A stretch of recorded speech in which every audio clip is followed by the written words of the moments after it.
Hello పెళ్లి పేరయ్యా. రాంబాబు ఈ బుద్ధే కదా నీ పెళ్ళి?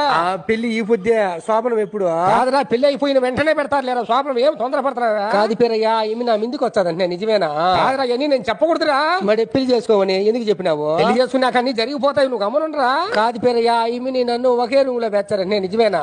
ఆ రాత్రి అవగానే ఆమె నిన్ను ఒకే రూమ్ లో పెంచి తలుపులేస్తారా? కాదు పేరయ్యా, ఈమె నేను ఈదులో పడుకుంటాం పేరయ్యా. కాదురా, ఈదులో పడుకొని శోభనాలు చేసుకుంటే చూసే వాళ్ళు నవ్వుతారా? మరి మా అమ్మ మా నాయన రోజు ఈదులోనే పడుకో ఉంటారా? ఎవరు నవ్వలేదా? కాదురా, శోభనం అయిపోయిన తర్వాత మళ్ళీ ఏడైనా పడుకోవచ్చురా. కాదు పేరయ్యా, శోభనం వద్దని చెప్పు. కాదురా, నీకు పిల్లోడు పిల్లగా వద్దు నీక. ఇంకా ఇమ్మని చేసుకుంటా, ఇంకేం వద్దని చెప్పు. కాదురా, మీకు ముద్దో ముచ్చటాన్ని పెట్టమంటారా నువ్వా? నాకు పువ్వు చేసి పెడితే చాలు పేరయ్యా. కాదురా, రోజు బువ్వే తింటా ఉంటా, ఐ మీన్ తినవా ఒక రోజన్నా? నాకు వద్దు పేరయ్యా శోభనమా.